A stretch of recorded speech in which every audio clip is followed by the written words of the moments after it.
unabashed, the most unpredictable, becomes a headline, the most volatile, outrageous behavior, unsubstantiated narratives, a battle of personalities. Welcome to Grand Tamasha, a co-production of the Carnegie Endowment for International Peace and the Hindustan Times. I'm your host, Milan. The last few weeks have seen a flurry of activity on the India politics and policy front. India has found itself front and center in the Ukraine crisis, as it has repeatedly abstained from condemning the Russian invasion. Last week, in a visit that had tongues wagging, the Indian and Chinese foreign ministers met in Delhi in the first high-level summit in 2 years. And of course, we've closed the books on 5 key state elections across the country in which the ruling BJP emerged as victor in 4 out of 5 contests. To discuss all of the latest developments, I am joined by Grand Tamasha regular Sadanand Dhume of AEI and the Wall Street Journal, and Tanvi Madan of the Brookings Institution. Tanvi, Sadanand, good to have you back on. Good to be back. Good to be back indeed. We will note for our listeners that we are recording this on 3 separate continents, so this is a Grand Tamasha first. I want to start by talking about the Ukraine crisis. As most of our listeners will know, India has received quite a lot of flack for its nuanced, shall we say, position on the Russian invasion of Ukraine. Sadanand, let me start with you because you had a Wall Street Journal op-ed from a few weeks ago that started out with this line. As Russia's invasion of Ukraine grinds on, India stands out among America's democratic partners for its unwillingness to criticize Moscow, end quote. As this crisis has deepened, we're now more than a month in. How has India's stance aged over time? Well, I think there are broadly 2 ways to answer that question. So you can look at it in layperson terms and argue that nothing substantively has changed to the extent that India still has not condemned Russia. India has stepped up its oil purchases from Russia. The Russian Foreign Minister, Sergei Lavrov, is due in Delhi shortly. Or you can sort of, read the tea leaves and parse Indian diplomatic speak as we tend to do at think tanks and look at how the language that India has been using has sort of been subtly shifting, which suggests that it has, if you read between the lines, concerns about Russia, but it is unwilling to express those concerns as boldly as some people would like. So I'd say both of those things are true. Tanvi, do you agree with that? Because, I was listening to an India watcher speak a couple of days ago who was kind of reciting the very subtle shifts in India's position from day one to, now 2 months in. Do you think that we've seen an evolution, or do you think it's really those of us who are kind of following the inside baseball who are picking up on these very subtle shifts? Was that India watcher me? Because, no, I asked because I think, in fact, it's not been the Indian government that has highlighted these subtleties. In fact, I think that's part of the problem. It is maybe a bit too subtle. So those of us who understand MEA speak and see the subtleties, but, the kind of general public or even kind of strategic communities that don't follow India closely won't be able to see this evolution necessarily. I think you have seen some changes in India's approach. For one, before the invasion, you didn't see India even kind of reiterate something it believes in and constantly reinforces, which is that it believes in the importance of territorial integrity and sovereignty and those not being violated. So you've seen that one change where they have reiterated that now and say it in every statement. I think you've also seen earlier, you did see India, for example, say that, the legitimate security interests of all parties need to be kind of taken into account. And that was seen as basically saying that, Russia's position is justified. India has dropped that reference in recent remarks or documents. Now, that doesn't mean it doesn't think that European security architecture concerns should be set aside, the ones that Russia has. But I think it is an indication that India understands that no matter what Russia's concerns, it doesn't justify invading another country. And then I think you've also seen, for example, from the first conversation that Prime Minister Modi had with President Putin just the day of the invasion itself to his third conversation, you've seen the Indian position go from saying Russia and NATO should have a dialogue about this developments and the war, to saying that that President Putin should talk to President Zelensky directly, saying this is a Russia-Ukraine matter that needs to be resolved. And then I think finally, more recently, you've seen kind of, as Chinese Foreign Minister Wang Yi was in India, making sure to convey that it had its own position on the situation in Europe, and it wasn't the same as that of China, which has endorsed and backed, or at least backed the Russians to a far greater degree. So I think you have seen some subtleties, perhaps too subtle for some people's liking, but there have been these changes. And I'll just say one final thing, which is, I mean, the reality is that unless you're an Indian wheat producer,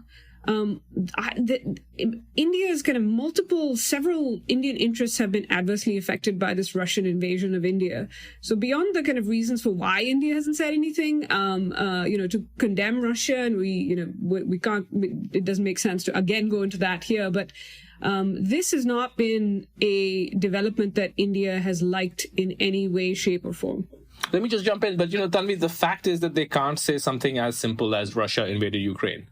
Those three words can't be said. Well, they haven't, right? I mean, now the question is, what do you mean by can't? Is it that they won't? Or and that's right? They do have constraints that we've all discussed. Now, some would argue that those constraints shouldn't explain the position, but the reality is that this is also a sign that, when we talk about strategic autonomy, India doesn't have complete and absolute strategic autonomy. It is dependent on Russia. But there's also the reality that it chooses not to condemn partners. For that matter, it hasn't even condemned it hasn't even condemned China by name, even though, 20 Indian soldiers were killed 2 years ago. Well, that's because the Prime Minister said no one ever came. We're not going to relitigate that today. Wondering if she wants to get drawn into this. But can I put another question on the table here, and either one of you can pick this up, which is, I was asked the other day by a reporter who said, but why is it that Indian public opinion is so pro-Russian? And my response was, I'm not sure that Indian public opinion is very pro-Russian. I see a lot of elite opinion that is pro-Russian, or at least a very divided elite opinion. Do you think that's a fair statement? Tanvi, let me start with you. I think that is fair, because I think, for one, we don't really know what Indian public opinion is as such, in one general form. I do think we are seeing on Twitter particularly, but also on some, Indian news or Indian programs on news channels. I don't know that they're news programs, that you are seeing, and this is what is interesting about it, is it's a section of India's right and a section of India's left, that is taking a position that it's not clear whether it's pro-Russia or just anti-US. But regardless, that has been, saying that India should not say anything or even be more supportive of the Russian position. But you've also seen, you do have instances of others, including, some strange bedfellows. Who would have thought Shashi Tharoor and Subramaniam Swamy would have the same position on an issue? And they have been for example, a couple of people who've been vocal that their parties, should take a kind of more forward-leaning position. But you've also seen Indian newspaper editorials say that this is an invasion and should be called one. You've seen, others in the Indian public see this as not a Russia-US issue, but a issue of territorial integrity and sovereignty. So let me add very quickly to that. I think I agree with Tanvi that it's impossible to measure this with any degree of certainty. But I think it's fair to say that there is, at the very least, an undercurrent of support for Russia, and also an undercurrent of admiration for Putin. What I find striking about the section of Indians who admire Putin is how the nature of that admiration is, for the most part, there are exceptions here, but for the most part, it's quite different from the nature of admiration for Putin in other Western countries, right? So if you look at the US, or if you look at Italy, or you look at France, a lot of support from Putin comes from the idea that liberalism has overreached, right? Specifically on things like gender ideology and LGBTQ rights and so on. And that Putin stands as a sort of antidote to the overreaches of liberalism. In India, I see very little of that. I see much more of, as Tanvi mentioned, first of all, a kind of, among some people, a kind of sentimentality going back to the era of the Soviet Union, the idea that the Russians are India's true friends, they always have India's back, and so on and so forth, right? So there's that sort of level of that among some people. And there's also just this fascination with Putin as this strongman. The fact, he can get stuff done and he can show the West its place and so on. And I wonder how much of that is going to really survive if the military campaign, which by most accounts is not going very well for the Russians.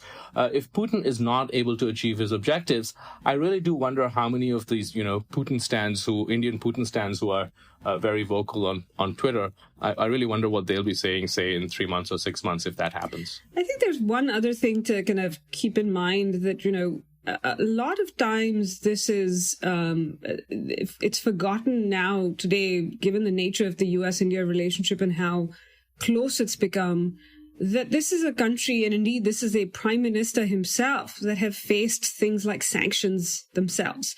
And so, when there's kind of a sanction-heavy approach, whatever the right or wrong of it, that is partly what you're also seeing reaction to in India, because it through secondary sanctions or through the price of oil or whatever, it is affecting people's lives, and there's a tendency not to say, I'm paying more for petrol because either the Indian government didn't let prices go up for 3-4 months because of the elections, or because Putin has invaded a country, but the US has imposed sanctions, and that is what is to blame. So I do think there's some of that. I will though say that even in the elite commentary in the last month, you have seen several people, in fact, particularly raise concerns about what this crisis is going to do for Russia as a military power, as a military supplier, but also what deepening Russia-China relations mean for India's security interests,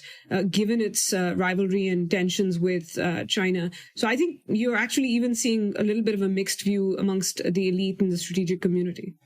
One last thing, Sadanand, let me ask you. Tanvi earlier alluded to the fact that the response of the American commentariat is quite distinct from the response of the U.S. government.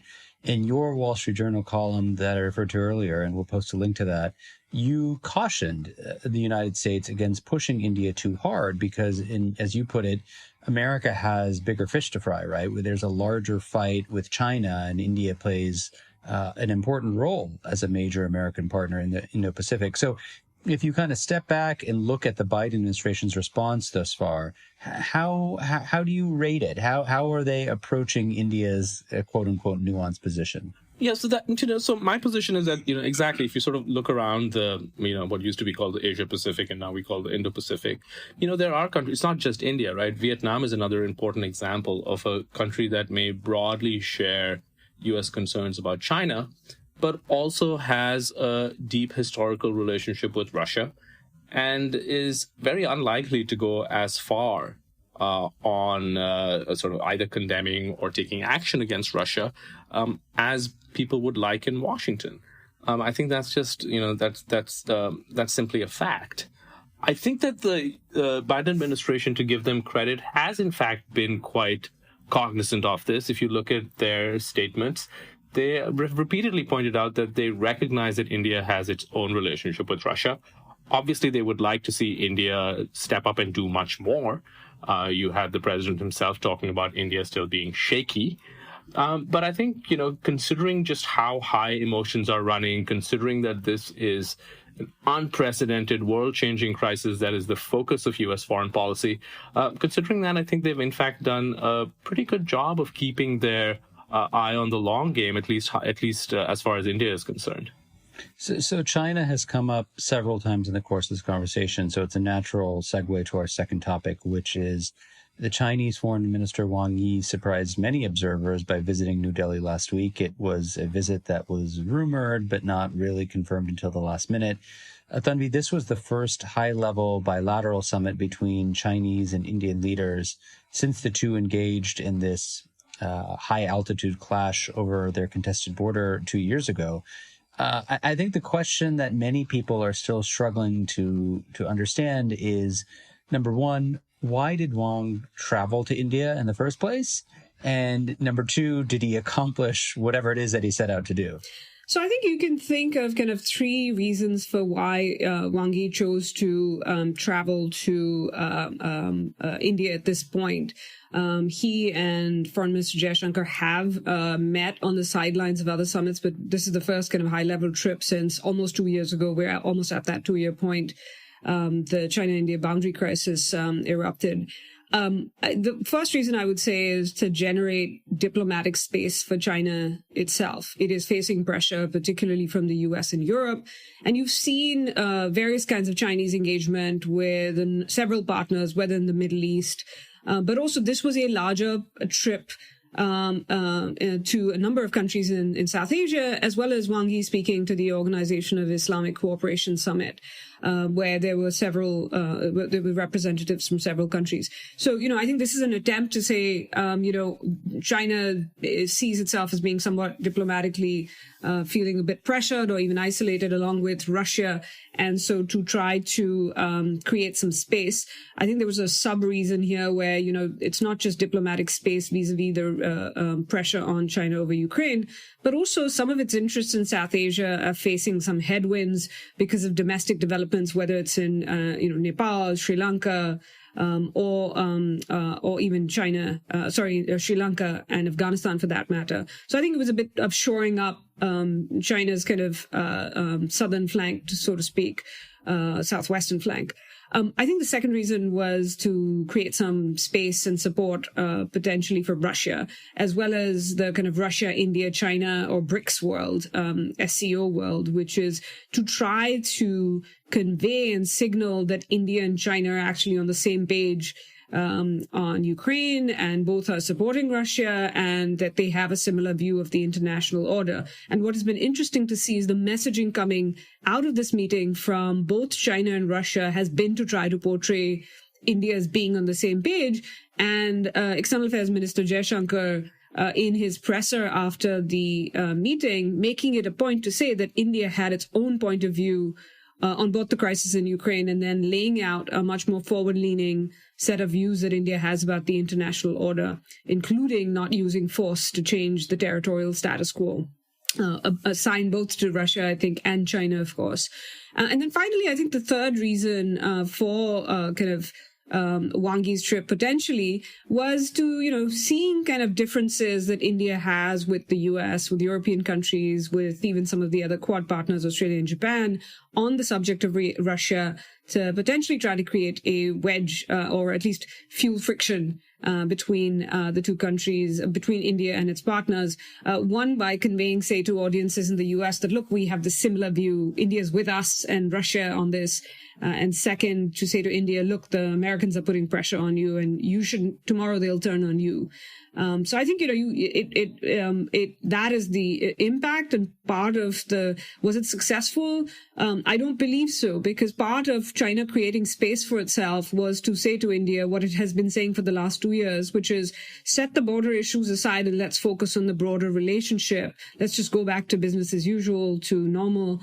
And I think External Affairs Minister Jaishankar was very clear. He said, look, the relationship cannot go back to normal as long as the border is abnormal. And so to the extent, and as I said, he tried to separate India from the Chinese position on Ukraine as well. So I don't think you're going to see kind of a big, BRICS, RIC, SCO, India join a BRICS SCO bloc as such, the way that some Chinese outlets have been trying to portray it.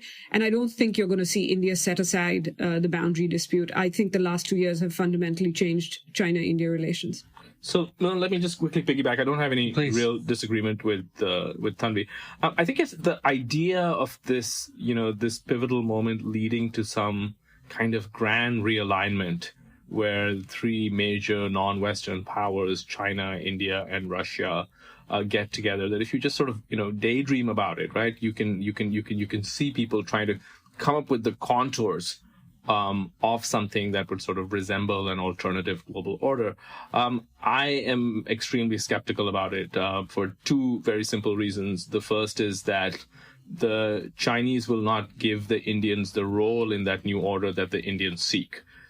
So that will sort of, India would have to sort of swallow its pride, say bye-bye to strategic autonomy, and really sort of, settle for being a junior partner, right? One of the things that came up during the Wang visit was this idea that, India and China could cooperate together in South Asia, which is kind of anathema to India, because effectively what they're saying is that, the Chinese are here to stay in a neighborhood that India has sort of all long regarded as its bailiwick, so to speak. So that's one reason why I think this is extremely impractical. And then the other, of course, is that if you look at trade, or if you look at people-to-people contacts, or if you look at technology and investment, or virtually anything, I mean, India-China trade is quite robust. But if you look at the sort of totality of India's relations with the West and compare it with its relations with Russia and China, notwithstanding a fairly large trade volume with China, and notwithstanding the deep weapons relationship with Russia, there really is no comparison. India is much more deeply integrated with the West than it is with Russia and China.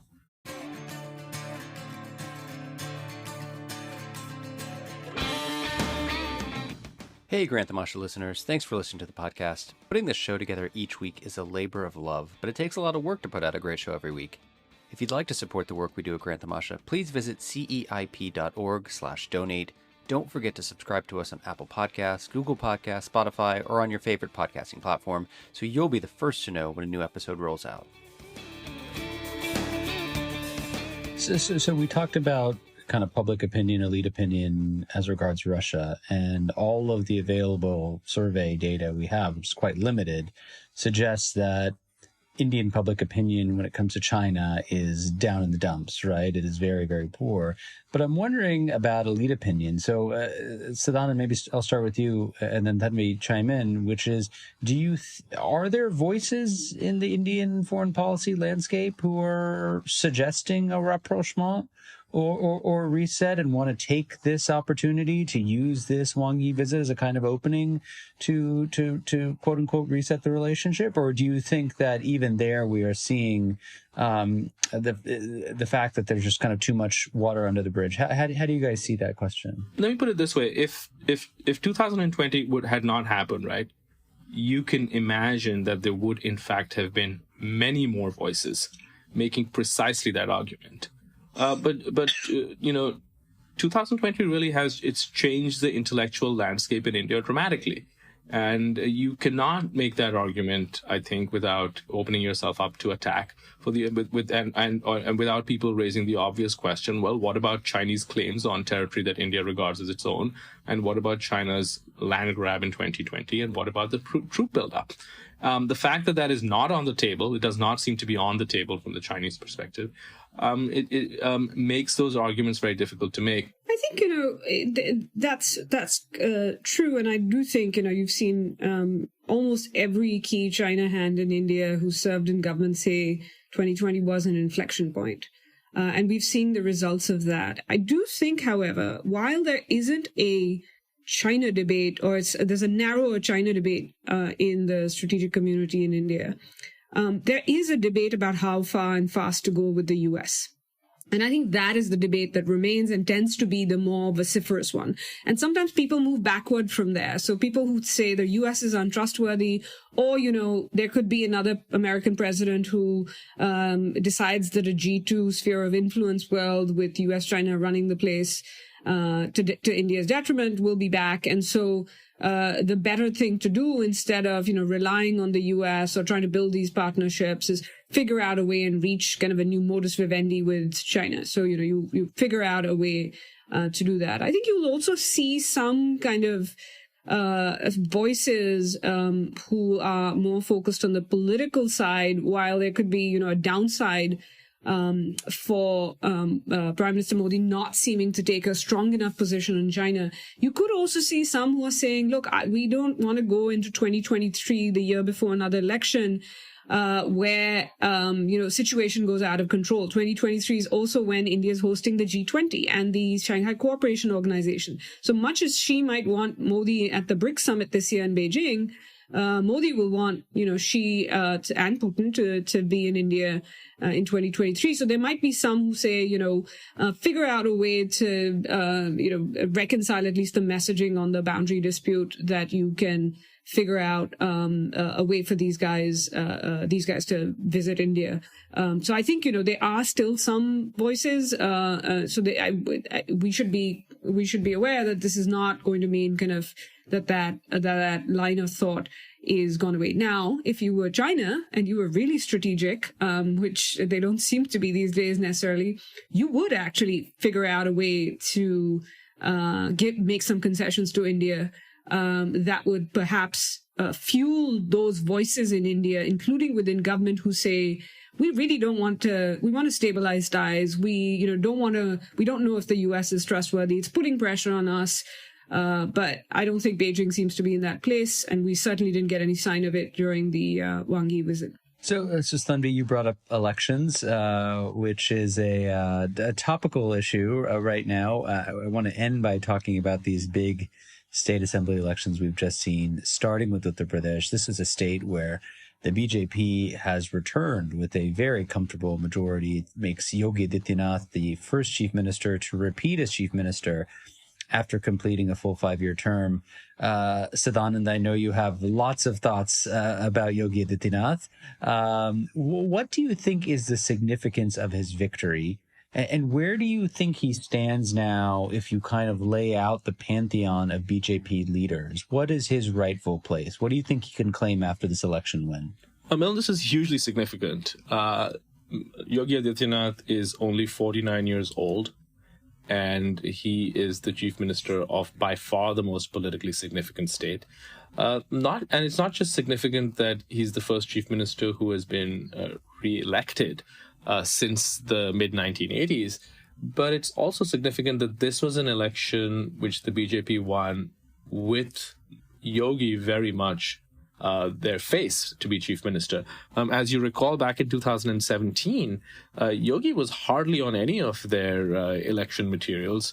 And in fact, it came as a great surprise to many people, including many people in the BJP, when they picked him, because until then, until 2017, he had been widely seen as too hardline a figure, given to making associated with violence against Muslims, given to making really remarkably uncouth remarks about religious minorities, but particularly Muslims and so on. So this is a figure who not so long ago was seen as beyond the pale.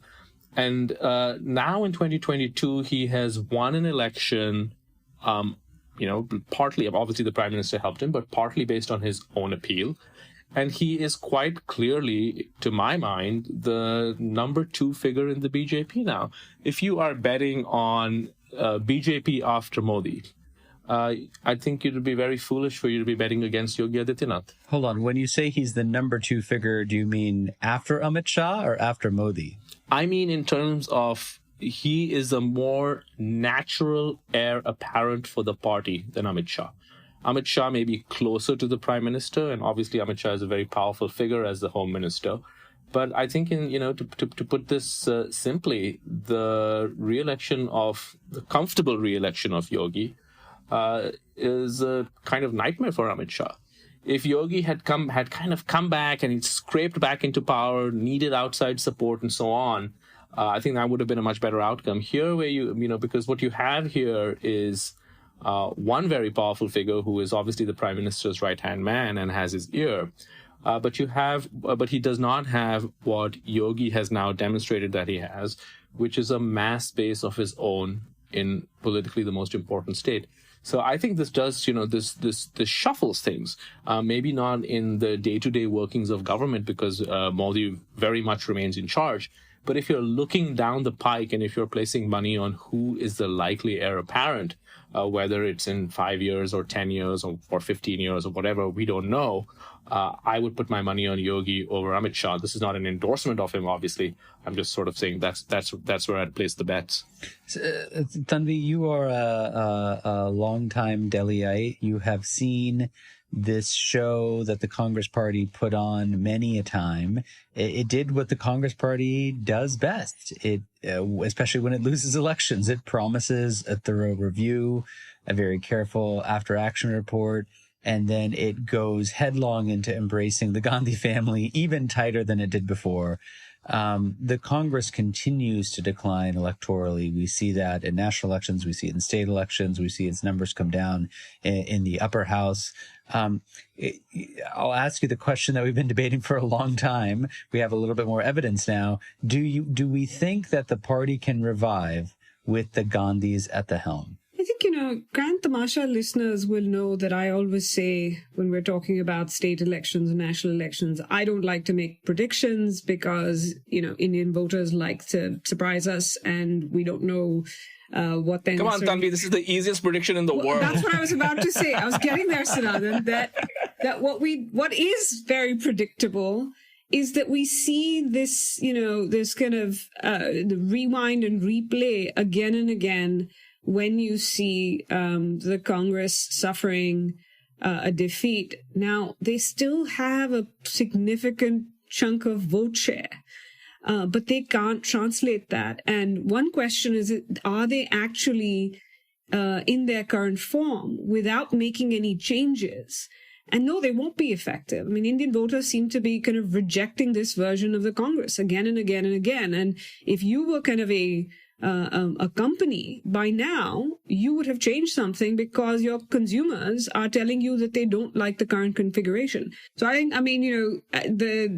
Indian voters are telling you something, maybe listen and make some changes. If you keep doing the same thing, we all know what the definition of insanity is, and we're coming close here.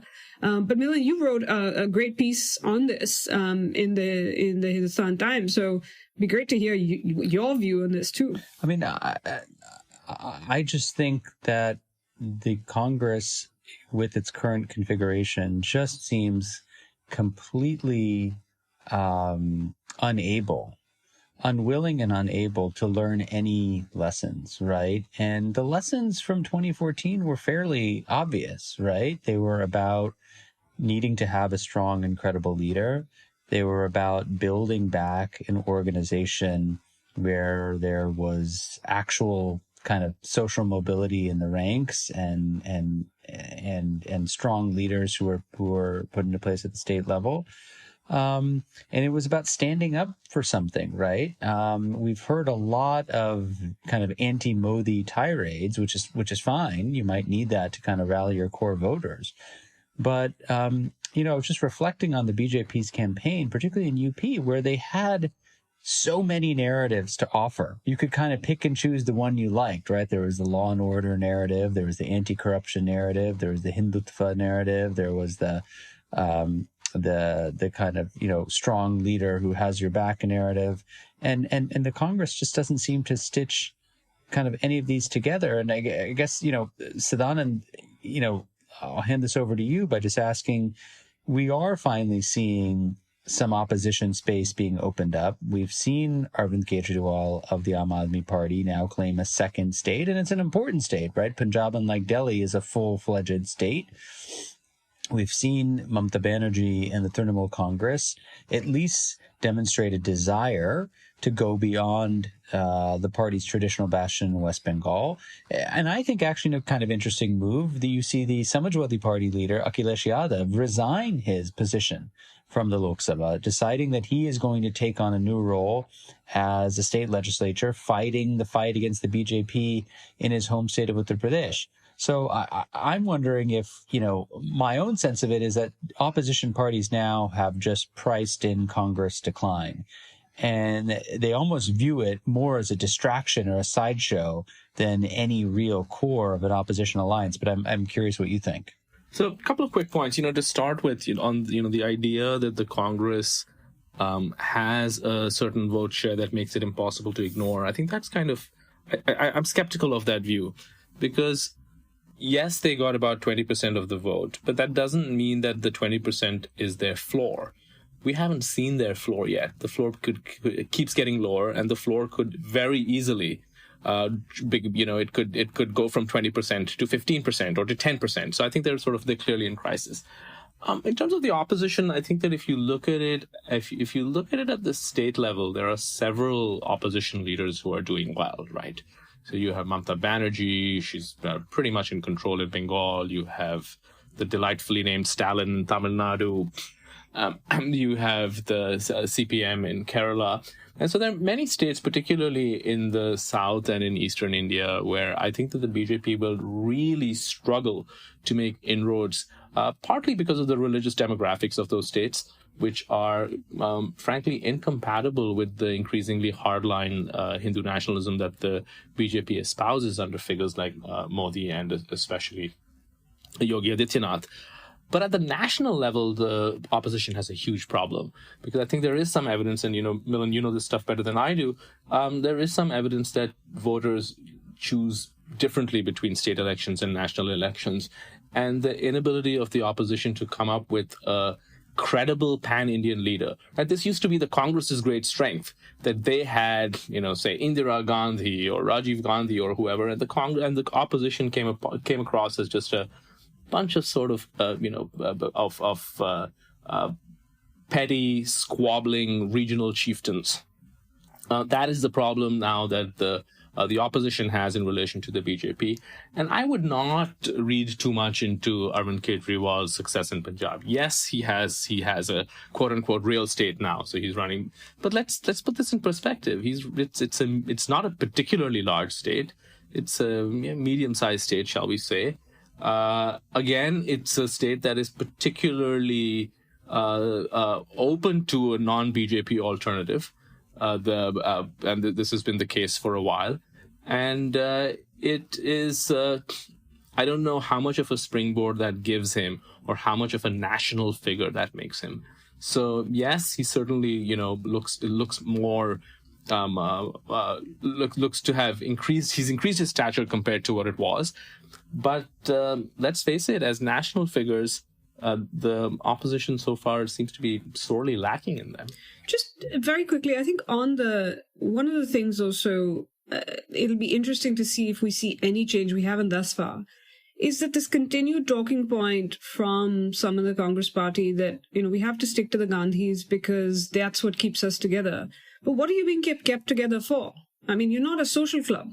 You're supposed to be winning elections. You're a political party. And if right now you're not winning elections with them, so what is the point of continuing to kind of have them and not consider alternatives? And so far, there doesn't seem to be an effective kind of movement within the party to ask that question. But we're one set of state elections away from the Congress becoming even less, having even kind of fewer states that it is leading.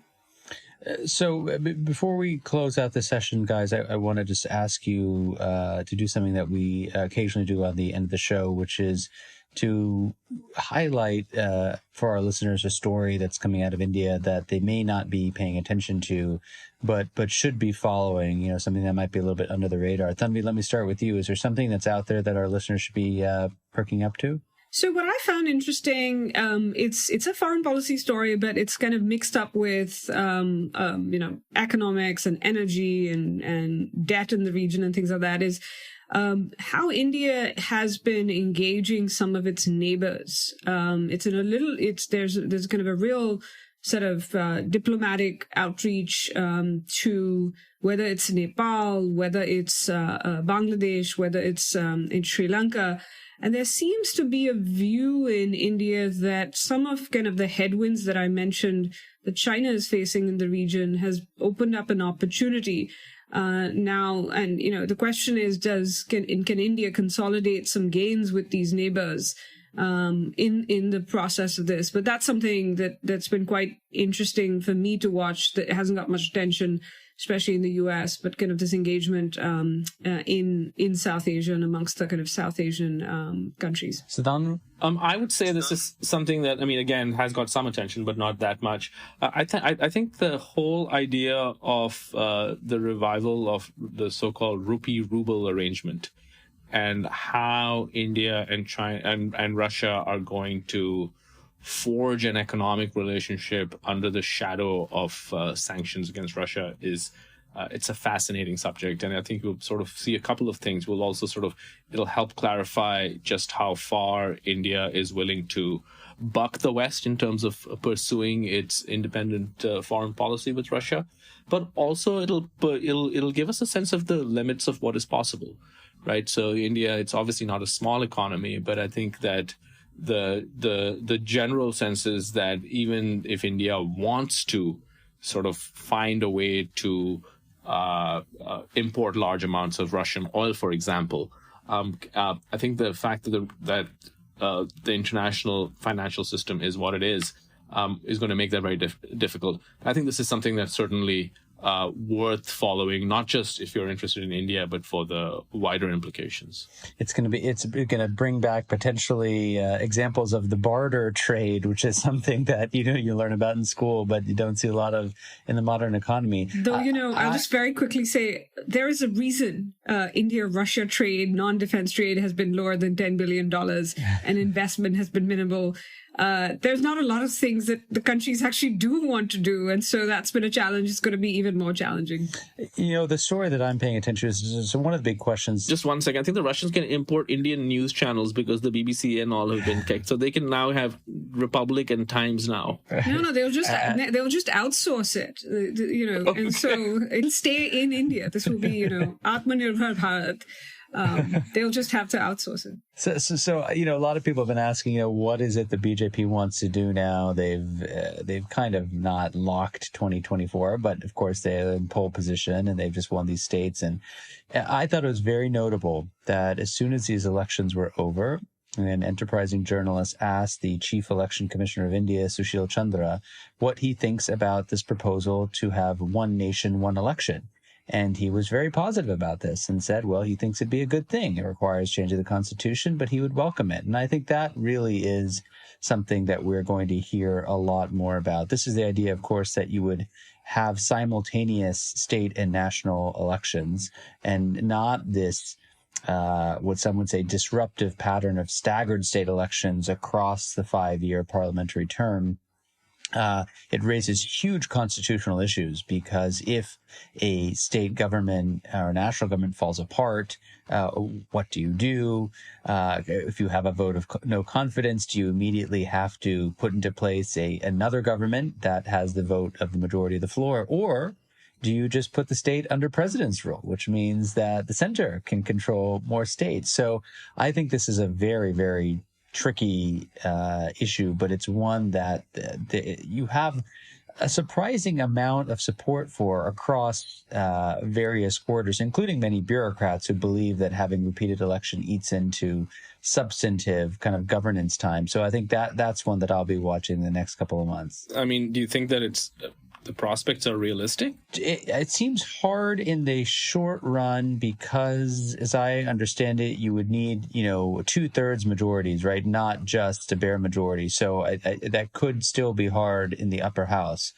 But, one never knows, right? I mean, if you think about the way in which so many other things have been steamrolled, by hook or by crook, they've sort of found the numbers. I just find it, my belief is that, going back to your point at the Sadanand about the southern and the eastern leaders, there are enough states out there who would just recoil at this idea as a complete assault on states' rights and the kind of federal imperative that I think it's still unlikely, but this could be part of a 2024 push, right? Speaking of narratives, this could certainly be a part, and it fits in very nicely with, getting rid of Article 370 in Kashmir, having GST, one nation, one tax. And so I do think that, it may not be such an unpopular idea if you were to go out and ask, ordinary Indians about it. Well, and that's how it'll be messaged, right? It's more efficient. It doesn't waste time. But I will say kind of the current system is so disruptive. The opposite is that if you have nothing from between year 0 and year 5, there's the accountability issue, which isn't just that, the Indian public can keep the parties and the governments accountable. There's also the question of this is a good feedback mechanism for parties and governments to get a sense of their how people are feeling. And, we're seeing in both Russia and China, obviously not democracies are not the same thing, but what happens when governments start becoming more and more insular. And so, the strength of the Indian system is that there's the democracies, these elections are a safety valve. They're where, if there's pressure in the system gets, and so if you're going to keep it all blocked up for kind of 5 years at a time, how are you going to learn what public sentiment is? But I can imagine, that's hard to message. Whereas saying, why do you want to waste time every year on these things and money would be much more effective for many people. This is all highfalutin conversation. Let's just remember the biggest victim is going to be Grand Tamasha, because we won't have enough opportunity to get together to talk and have news roundups. In the interim, Sadanand Dhume of AEI and the Wall Street Journal, Tanvi Madan of the Brookings Institution, always a pleasure to have you on the show. Thanks so much for joining. Thank you. Thanks, Milan. Grand Tamasha is a co-production of the Carnegie Endowment for International Peace and the Hindustan Times. This podcast is an HT Smartcast original and is available on htsmartcast.com, India's fastest-growing podcasting platform. You can also find us on Apple Podcasts, Spotify, Stitcher, or wherever you get your podcasts. Don't forget to rate and review. Helps others find the show more easily. For more information about the show and to find the writing we reference on this week's episode, visit our website, grandtamasha.com. Production assistance comes from Caroline Duckworth, Tim Martin is our audio engineer, and Cliff Jayapranada is our executive producer. Thanks for listening, and see you next week.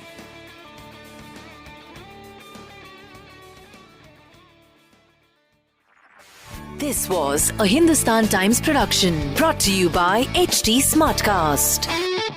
HT Smartcast.